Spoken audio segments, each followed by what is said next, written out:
Hi, good morning. Welcome to my masterclass on how to use essential oils to support your hygiene. So this title was crowdsourced in Ashland during a business trip when I told my friends that I wanted to do this class and why it was important to me, and they came up with the none of the shit in my pits. So that's the title, and I love it for the snarkiness and for really what we're getting into. So I wanted to do a webinar on deodorant specifically because my kiddo is entering in the 6th grade and he is going to start gym class, and they're going to start changing for gym class. And the gym teacher, kindest, loveliest woman, says, you've got to use deodorants. Now I've got these flashes of horror in my head about all the supermarket deodorants, and really have been trying to, cultivate a clean house for him to live in. So got the name, got the idea, and then I thought, I met this lovely gal, as you can see, Chrissy, at a conference in May, and she is a web designer by trade, and she also loves to do DIY stuff, and she excitedly came on board, and so here we are. So, Chrissy, why did you want to do this with me? Honestly, because it sounded like a lot of fun. I mean, that's the number one reason. And so for me, kind of like so yes, I'm a web designer by trade, but I also have this growing passion for wellness of mind, body, and spirit. And, that can manifest itself in many ways, shapes, and form. But for me, what it's looking like is not only, well, essential oils, but also just learning about how to make my own skincare products. And for me, I have eczema. It's not terrible. I managed to get it under control over the years, but my youngest son has eczema and has like breakouts and rashes. And so, I wanted to be conscientious of the products that I was putting on his skin.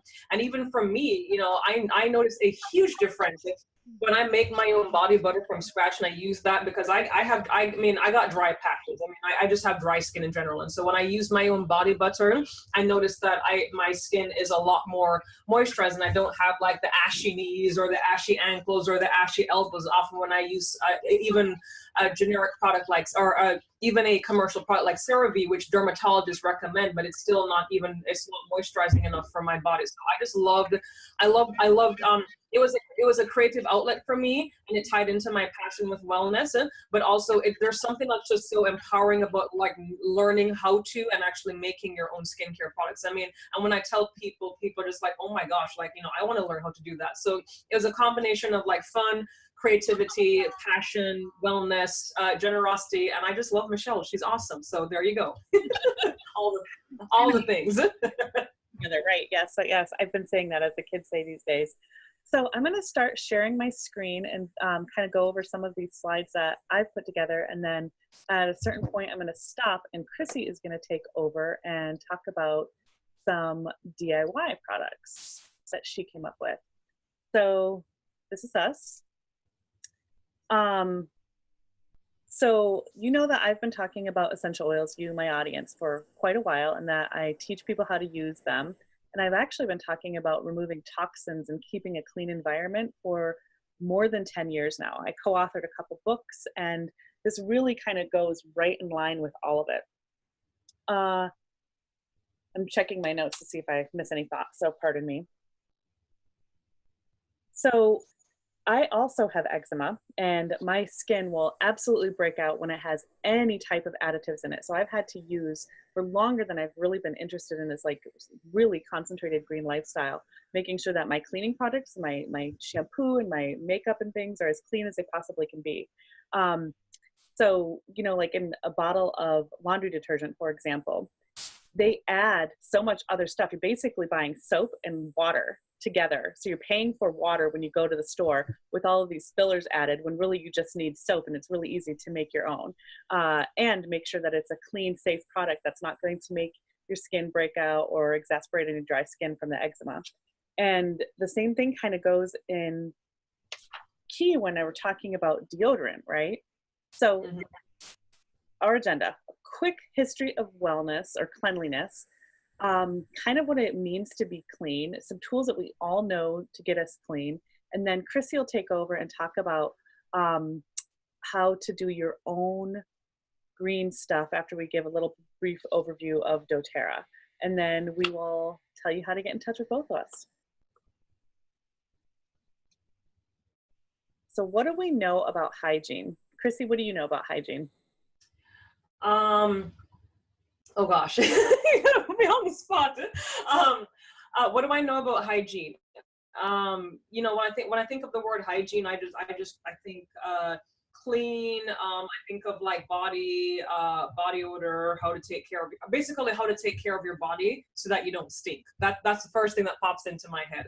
But also, yeah, just making sure that what you are putting on your body is that. I mean, it's interesting talking about hygiene because I have 3 boys, and my oldest is going to be 8 here in a couple of weeks, and then I've got a 6-year-old, and they're very active boys.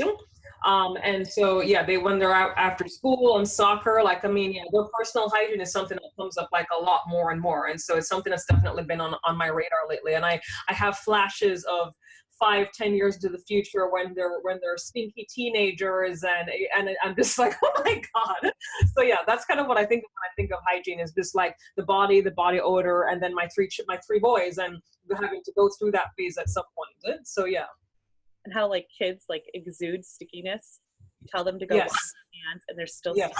like you've witnessed this. You've actually done an okay job, but they still, you know, are quite. Absolutely. And yeah, I really try to, especially because we are getting into back to school season, and we just got hit with a bunch of like sicknesses last year because I just was unprepared to have 2 children in the public school system and have like the assault of sickness. So I'm really trying to hone in with my kids about, especially my oldest, I mean, my middle child, because he's just kind of, but just being sure that you take the time, especially after you use the bathroom, to wash your hands. So, you know, there's that as well too. Disease control, germ control, all that. Yes. Yeah. I mean, I try to not be a helicopter mom, but I'm like, let's take some precautions, like just in case, because it's amazing how hand washing can make a difference. Absolutely. Absolutely. So one of the things that I learned about, just a really quick overview of cleanliness when I was doing a little bit of research for this. So first, I'm going to stop for a second. Did you know that we forgot how to make concrete? Like the technology for concrete was lost with the fall of the Roman Empire. Really? I did not know that. I used to work for a place, so that's how I learned that information. And then it was brought back and we figured it out again in around the 1800s. And similarly, the Romans and Greeks and many civilizations had cleanliness kind of figured out, right? But with the fall of the Roman Empire, a large part of our hygiene kind of fell away too. The aqueducts weren't getting prepared, and so they sort of just it all disappeared. So like concrete and cleanliness all disappeared and then came back again in the 19th century. Interesting. Oh wow. Isn't that it? Yeah. So Fascinating. Wow. Okay. So like the Greeks had pioneered indoor plumbing. They figured out indoor plumbing. And then of course everybody's probably familiar with like the Roman bathhouses, and they and there's other cultures that have bathhouses, and they're these amazing social places. And so it's not like throughout all of human history, like one of the articles I read said, one might imagine that before the modern age, humans were dirty and barbaric, not showering for days, weeks, or even months at a time. But of course, history is never so simple, and plenty of ancient cultures had their own sophisticated bathing rituals. And I just love that reminder as like, you know, it hasn't always been this way. And then how the pendulum kind of switches, right? So one of the other things I read is that after the Civil War, the American Civil War, that's about the time that they discovered that disease could be prevented with good hygiene and sanitation.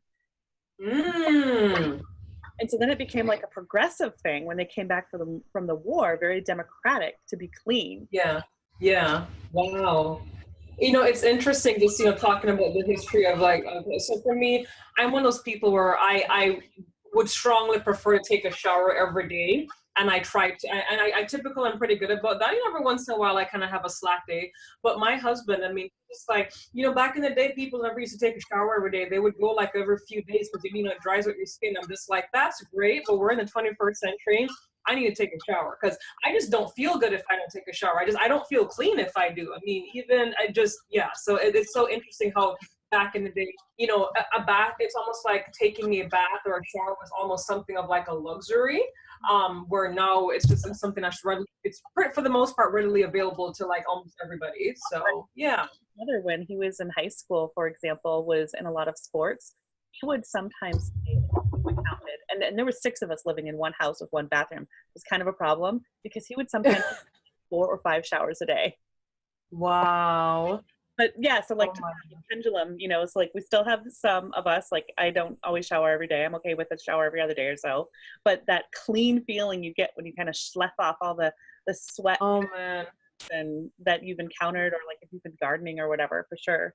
Yeah. Oh, just, yeah, there's just, I mean, yeah, yeah, I don't feel quite like I'm ready to tackle the day if I don't take care. But again, every once in a while, I have my slack days, and I think, you know, we're parents, we're moms, that's perfectly like allowed. And so, I mean, especially like with, again, back to school and trying to like get the kids out the door, you may not always have time to squeeze in a shower until a little bit later on. But you know, it's all good. It all works out. I even read that deodorant really came about in the late 1800s, and there was an ad campaign that uh, encouraged women to not stink, like suggesting that we be really aware of our personal odor. And I didn't get an image of that. It was just a reference in an article that I read. And I just thought that was really fascinating how, so now we've come, like, you know, the pendulum again, it just has swung. And so now we're Mhm. ever presently conscious of it. Like I was thinking, even if we were transported into a time where we were less aware of like how we were bathing or whatnot, we still are affected by smells all the time, right? And Mhm. so like Yep. you're on public transit and you smell things, or you know when you're changing your baby's diaper and you smell Mhm. and or for me, because I am really sensitive to different smells, when somebody walks by and they've got like maybe a cloud of perfume around them, I Mhm. Oh, right. So yeah. I mentioned public transit because you get a wide variety of people there and with lots of different bathing habits, some intentional, some not, right?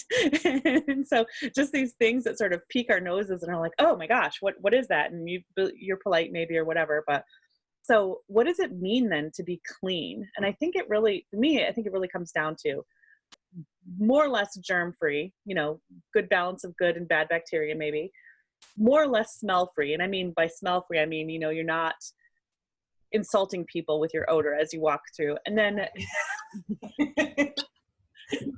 toxin free. So like, so we're not putting bad stuff on us. We're not, you know, maybe from anywhere between chemical toxins to environmental toxins. We're not smothering ourselves in those and whatever that looks like. And then some just super basic tools that we have, right? Like one of the articles that I think we both read talked about really it comes down to soap and water. When you're talking about Mhm. hygiene, it really comes down to soap and water. And then the regularity, so making sure that there's some sort of scheduled regularity. And then I love, of course, and we both share a love of essential oils, adding essential Mhm. oils to that mix for our tools. So we're both doTERRA essential oil users. And some of the reasons that I love doTERRA is they've been around now for 10 years. They really set an amazing standard for purity in oils. And the partnerships that they create with their producers, I think, is just so beautiful. And sustainability is a passion of mine. So making sure that we're taking care of the people that produce things is really, really important. And in that, they created focused philanthropic efforts to make sure that they're bringing hope and healing to the world, which I just really appreciate. If you want to learn more, it's called the Healing Hands Foundation, and I would love to share anything with, send me a direct message when we're done or when you've viewed this webinar. So we're going to talk about putting oils in recipes in a little bit, but just a reminder of how we use the oils. There's 3 main ways that we use oils. Aromatically, like you're breathing it in or using a diffuser. Topically, so you're applying neat, or maybe you're using a carrier oil. So basically a lot of the recipes we're going to be used is like a series of carrier oils infused with essential oils is kind of one way you can think of that. And so then you're applying that topically somehow. And then internally is another way that we can use our oils. You can put drops in your mouth, you can put it in water, you can put them in a capsule. And then we're also always talking about safety and just, again, a reminder of the purity. Essential oils are potent. They're very, very, very strong. So when we're talking about using them, we're talking about, number one, using our common sense and making sure we're using small, frequent doses, especially if we're dealing with some sort of acute issue. And then doTERRA has a really beautiful pledge to co-impact sourcing, where where they get the oils from the best place that they can be grown. So I just planted some lavender in my yard because I want it as a pollinator attractor, and the bees have already started to come and find it. But I'm not going to use that lavender, and I'm not going to make an essential oil out of it because it doesn't have the same chemical footprint as the lavender that comes from the Mediterranean that does have the therapeutic benefits that we're looking for when we're using these oils. And then lastly, we're talking about a really clean product, an oil. It's a better standard than organic. So unfortunately, in the essential oil industry, some companies want to get a cheap, quick product out there, and that often means that it's adulterated with a lot of those synthetics that we referenced earlier, like those clouds of perfume when people walk by. So doTERRA works with third-party organizations to test their oils in 5 different ways in 4 different stages to make sure that the oil. I'm sorry, my Siri has been dictating a bunch of things. I have no idea how that even happened. Like a whole paragraph of what I've been saying, and it was trying to do a search. Anyway, 5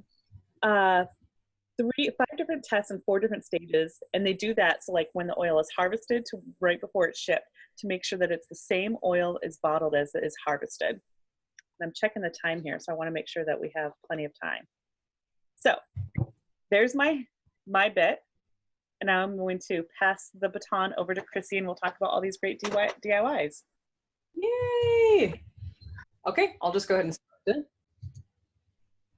Okay, so I am going to be talking about some DIY deodorant oils and recipes. Basically, what are some oils that you can use in your deodorants, why you should be thinking about either using, making your own deodorant or using a natural deodorant, and we'll take it from there. And I'm Chrissy, we already talked about that, but hi. So what are some reasons that you should be using natural deodorant? And let me go ahead and tell you guys. The first is aluminum. I'm sure most of you have done some research, or we've all heard that aluminum is a really toxic substance that has been found in a lot of like commercially made deodorants. And the reason why is that it can be linked to things like cancer and Alzheimer's disease. And at the end of the presentation, I have a resources page that links to all the research that I've done, because I'm a big believer of backing up the information that I share. But aluminum is one reason. Another reason is, forgive me, I'm going to try and pronounce this word, but I'm going to screw it up. Phthalates, I think. I have no idea, but there's that. But that has a lot, that can cause some like hormonal imbalance and like fertilities. And so that's kind of a really big deal in the natural world, that products be free of this particular substance, which I don't even know how to pronounce. And so that just, my thing is that if I can't pronounce the word or say it, then it just needs to be in my stuff. So that's kind of my thing. Here's another one that I can't even pronounce, but it's also known as antifreeze. And the environmental group report that it carries a lot of like, risk of immunotoxicity and allergies. And so it's just not something that we want in our product, because it can further exacerbate allergies. My oldest son has seasonal allergies, and he uses a natural deodorant that I got for him. And so I definitely don't want any of this stuff in his junk for sure. Another reason is formaldehyde. We all know that formaldehyde is bad, so none of that crap there. Another reason that we have, parabens. I have a particular issue with parabens because I try and use shampoos that are free of parabens, because it does cause issues with like breast cancer. And I was reading a research article about how, when just like right here, like when I was doing research about how cancer patients, when they did the biopsies on the breast cancer tissue, that they found parabens in that, and I'm just like, nope, no thank you. Antibacterial, I don't know where the rest of it disappeared to, but antibacterial substances which are not natural. And then the last reason is it saves you money. And so if you make your own deodorant, obviously then it's a lot more cost effective. Buying natural deodorant is going to be a little bit more expensive, but I'm here to share with you some ideas and tips and tricks on how you can incorporate making your own deodorant into your wellness practice or your at-home wellness care. So let's talk about some of the oils and some of the recipes that you can create when you are making your own deodorant. One of the questions that one of the things that Michelle had asked me to cover specifically are what are some of the oils that we can use in our homemade deodorants. And so I'll go over some of them you've heard of, some of them you may not have. The number one is tea tree. So tea tree, when I did my research and I was researching recipes, tea tree was the one that constantly kept on coming up because it's a great antibacterial and antifungal oil. So definitely, if you are making your recipes, I would recommend including tea tree into your recipe mix.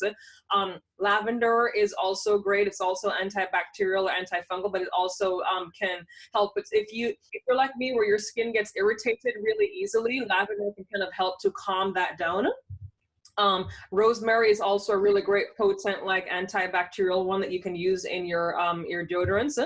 Wild orange is one that kept on coming up, and this one was interesting because one of the recipes I was looking at, it was a kind of a combination of something that would smell good, but that wouldn't be phototoxic, meaning that if you were to put your deodorant on and then go outside to the sun, it wouldn't react negatively. So wild orange is one that kept on coming up as well too.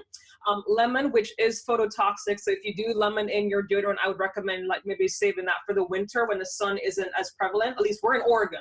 So if you're in Florida, that might not be the case. But in Oregon, after October, the sun likes to just kind of go hide, and then it doesn't make its appearance until March. And so that's when you're good to go with your lemon. Frankincense is a really good one, frankincense is good because it's safe for if you are pregnant or breastfeeding and you have concerns about using oils with baby, frankincense is a safe oil for that. Grapefruit is another one that just smells amazing. Lemongrass also came up. Clary sage, and then this one is really interesting. So doTERRA has a citrus blend, which has a combination of all of these oils here on the screen. That's a really good one that you can actually use in other DIY recipes in addition to your own homemade deodorant. And so I thought that was really interesting. I'm like, oh, what a great thing to share. So there are some of the oils that you can use in your homemade deodorants. Okay, I wanted to kind of go in a little bit further because I'm a nerd and I like to overshare, but probably some questions that I had and other people had asked, okay, well, what are some good blends that I can use for maybe both women and men? I know Michelle in particular, I thought of her because she mentioned that her son was going into 6th grade, and so she wanted to maybe have the solution specifically for him. And so the scents that work for women may not work so well for men. So I wanted to kind of break that down. But here are some great examples when you do make your recipes, how you can modify and kind of make your own essential oil blends combination. Lavender, rosemary, and tea tree are great because you've got your antibacterial, you've got your activation, you've also got your soothing at the same time. Tea tree is really popular. Wild orange and frankincense work great if you are a little bit more if your skin has to have a little bit more sensitivity, because some people are sensitive to tea tree oil, and that's also good if you are maybe making it for a young child, or if you are pregnant or breastfeeding and you want something an oil that's safe for that. So there's another suggestion there as well too. Again, the doTERRA citrus blend would work great, and then just some fun ones like tea tree, grapefruit, and lemongrass. So those are some examples for you if you're a woman, or maybe for a friend or a mom or somebody. Now for the men in your life, some really good ones that are more earthy, more mountain man, if you will. Tea tree, cypress, and peppermint are great combinations for men. Wild orange, cypress, and frankincense, maybe for the guy that's has a little bit more of a skin sensitivity. Bergamot, cedarwood, wild orange, and patchouli, and clove, cinnamon, and peppermint. So if you wanted to make some deodorant for your guy, these are some great oil combinations. And the recipes that I'm going to be sharing, you'll see that they all have a kind of a very similar base, and you can customize it, if you will, by adding the oils. And then we can talk about this a little bit later on, because some people may have sensitivities to certain products, or so I can kind of talk about that a little bit too. Okay, now on to the fun part, the recipes. Yay! All right, so recipe number 1. This is a detoxing DIY deodorant. And before I get into this, so I was doing some really interesting research, because one of the things that Michelle and I had talked about is that the biggest problem with using natural deodorant is, for people who, like me, I am a sweaty pig. I sweat profusely, and I have tried many, many deodorants in my life, that both commercial and natural, that either did not work or burned my skin. And so I was also really interested in learning about, okay, how can I make a natural deodorant that also doesn't cause me to perspire? And here's the ugly truth. We will never not perspire. It's just a matter of like having to like apply multiple times. However, if you try this recipe first that I'm about to share, it can actually help to detoxify your pits and pull out the old toxins out. So that way, when you make your own deodorant, you're not sweating as profusely. And I'll get into that here in just a second. So first, let's talk about what are the ingredients in this particular recipe. Coconut oil is a great one to use if you have an allergy to coconut oil. There's another alternative called babasu oil for people who have an allergy to coconut oil. And I don't have that on here, but I can like send you a link or something. I guess coconut oil is also antibacterial. Baking soda, which neutralizes the pH and body odor. Again, for people that have a sensitivity to baking odor, because I'm one of those, there's another alternative that you can use. You can use either arrowroot powder or eliminate the baking soda altogether, or you can use like a white kaolin clay. I'll show that in the next recipe. Arrowroot or organic cornstarch, which will actually help with perspiration a little bit, and bentonite clay. This was really interesting to me. So bentonite clay will pull toxins from the skin, add that extra wetness, and help with the sweat. And so if you use this, so I would say if you're going to start with this recipe to kind of like help to detoxify your pits and pull out the toxins that may have already been in there from using commercial deodorants. And then after a while, if you want to kind of mix it up and try something else, maybe without the bentonite clay, then I think, and then based on the research that I've done, and again, I will link to the resources here at the end of this presentation, that should help to combat the perspiration and help you not sweat as much. It's actually a good thing to sweat if you want to kind of get all natural here, because then that's releasing toxins from the body. But yeah, at the same time, you want to try and avoid the embarrassment of having like, you know, a wet pit stain under your, you know, under your shirt when you're out and about. So the detoxifying deodorant will actually help to combat that initially. And then I don't know why my presentation does it. I'm sorry. Then we've got 20 drops of, you could either do just straight tea tree oil, lavender and or rosemary, and combine those, or do it separately. So you can either do just tea tree oil, just lavender oil, and or rosemary oil, or you can combine the three oils into the recipe. So the instructions for this, you're just going to add coconut oil to a mixing bowl and mash it up depending on whether it's solid or not. You're going to add the remaining ingredients that I listed. We're going to mix everything together until you kind of have like a paste-like substance. We're going to add the ingredients to a jar. And then to use it, you want to scoop it out with your fingers and then just rub it between your fingers to warm it up and then put it on your pits. So yeah, that's the first recipe. So I would recommend starting with this one to detoxify your pits, like I said. Moving right along, because I want to make sure that we're keeping to the time. Recipe number 2. So we've got orange and frankincense deodorant. And so the ingredients for this one, we've got shea butter, beeswax, coconut oil, and I mentioned on this one, so hang on here, let me just go through, baking soda. So again, if you are like me and your skin is sensitive to baking soda, because I used a deodorant that had baking soda and it caused a rash, white kaolin clay, which you can get at Amazon or Mountain Rose Herbs or a website called Brambleberry, is a great alternative if you don't want to use baking soda or just eliminate it altogether. Arrowroot powder, and then about 24 drops of wild orange essential oil, and then about 4 to 6 drops of frankincense essential oil. And I put an asterisk next to the coconut oil. And again, I'm sorry, this should have come up afterwards, but oh well.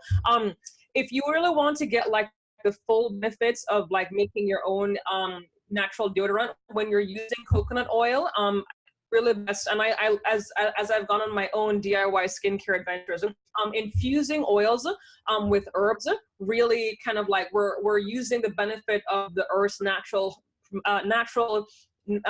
products for medicinal purposes. And so if you can infuse your coconut, if you want to kind of like plan ahead, if you have the time, if you can infuse your coconut oil in like herbs like chamomile, which helps with itchiness, rose petals, which are anti-inflammatory, or sunflower petals, which are help with skin conditioning, that will actually help to further enhance the effectiveness of the recipe. So, you know, carrier oil that's been infused with like, you know, natural herbs, that just takes it to the next level. So I just wanted to kind of share that with you guys.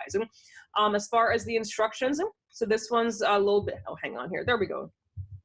So we're going to combine the shea butter, the beeswax, and the coconut oil in like a heat-proof or container. Basically, we're kind of setting up like a double boiler where we're going to melt the oils, the butter, and the beeswax together. And then, and then everything's just going to be melted. And then after that, when everything's fully melted, we're going to take it away from the heat. And then we're going to add in the baking soda, or the kaolin clay, arrowroot powder, and essential oils. And then we're just going to stir that until it gets into like a creamy mixture. And then we're going to add the final ingredients into a jar, and like a 4-ounce mason jar is perfect for this recipe. And this should last. You do not have to refrigerate these recipes, because there's no water or anything that would like make it go rancid. So these all have a shelf life for about like 9 to 12 months. So hopefully you'll use it sooner than that. So just as a FYI. And then the last recipe, super simple roller bottle DIY deodorant for people who are like, okay, well, I don't want to get that fancy. Can I use something in a roller bottle? Absolutely. I got you covered. Ingredients are the doTERRA citrus blend, works great, or any of the oil combinations that I have mentioned previously. Lemon essential oil, fractionated coconut oil, and a glass roller tube bottles. And pretty much all you have to do is fill up the glass roller bottle halfway with the fractionated coconut oil, fill the remaining with the citrus blend, and then with the lemon oil, and then put your roller bottle on top, screw on the cap, shake well, apply it to your underarms once or twice a day, and you're good to go. So that's a very simple one if you just kind of like want to experiment before you kind of go all fancy and melting and infusing and all that stuff as well, because that's like next level. But I wanted to start with kind of the more complex one, just to kind of, and then work my way backwards, because if you really do want to, go all the way, you can start there. And that's what I got. So any questions or comments? And thank you for having me. So yeah. You're welcome. I'm so glad you're here. That was great. Yeah. I often use like even some of doTERRA's blends, like Immortelle. It's a little pricier, and so maybe not as much. You might not want to use it when it's your daily, but that's great. And sometimes I'll use like cypress. You mentioned cypress. Cypress is great for helping to control smell and really helping the sweat that produces. And then I'll use like Elevation, so the Citrus Bliss partner Elevation. Yes. So I'll use those, and I'll just apply them directly right under my arms. Yes, absolutely. Oh, I am diffusing Elevation right now in my office. I friggin' love Elevation. So yes, I'm a big fan of that as well too. So here are the resources and references that I mentioned. And Michelle, I'm happy to send you, well, you've got access to this, and so you can take a look and kind of see for yourself. Okay, so you mentioned a lot of these oils already, so I'm just gonna go over these super fast. Lemon is great for cleaning internal systems. Lavender for skin, peppermint for clear breathing, frankincense clears your brain, and it's great for just so many things. Look up peppermint or frankincense. Which we talked about a lot, which is, I'm so glad to see that in there. Oregano I might not put in a deodorant, but it's great for cleaning your immune system. Breathe. Yeah. And what I mean by clean your room, it's like a great air, it removes stuff from the air. There's a lot of wildfires going on in the West right now, and Breathe has been one of my go-tos for making sure that the air we breathe in the house is really clean. On Guard, everything. And, when we're talking about like going back to school, and this is something you definitely want to have on hand to make sure that your body's supported, your home's supported, everybody's really supported. Digestant, great for cleaning the tummy, any tummy issues, good or bad. You want to be using this to keep your body in homeostasis. And then Deep Blue is great for keeping your muscles and joints functioning really well. Okay, we always talk about the best way to get oils, just to make sure. So doTERRA has a mission of an oil in every home, because they want a healer in every home. And when you get the essential oils, one of the best ways to do it is to sign up with a kit. So then you have these top 10 oils, which I talk about a lot because they're really great for like your standard first aid. A lot of the other oils we discussed are fantastic. Absolutely add them on. There's bigger kits that include those oils, so we can talk about those if you want. What I usually find though is when people start with select oils, then they're like, oh gosh, I have this cold and I'm not managing it very well. Well, if they had started with the bigger kit, they would have had these baseline oils. So my favorite kit is the Home Essentials kit. It's $275 plus shipping and handling. And then sort of baby version of the Home Essentials kit is the Family Essentials kit. The Home Essentials kit has 15 milliliter bottles, whereas the Family Essentials kit has 5 milliliter bottles. The Family Essential comes with some beadlets. The Home Essentials comes with a diffuser. The Home Essential Kit is $160 savings over retail. And so if you're looking to maximize your dollars, it's a really great place to start. So that's it. If you want to connect with Chrissy, here's her information again. And then if you want to connect with me, there's my information. Other than that, that is our presentation. And for those of you subscribed to my newsletter, I will include a link to this presentation, which will be on my YouTube page, so you can see this indefinitely. And then we can have, I think I'm going to post these recipes, if you don't mind, in my second newsletter of the month that'll come out later. Sure. With a lot of resources. Awesome. Yeah. Well, thank you so much for joining me today. Oh my gosh, thank you for having me. This was so much fun. It was just, yeah, it was a lot of fun. So thank you, Michelle. This is great. All right, we'll see you later.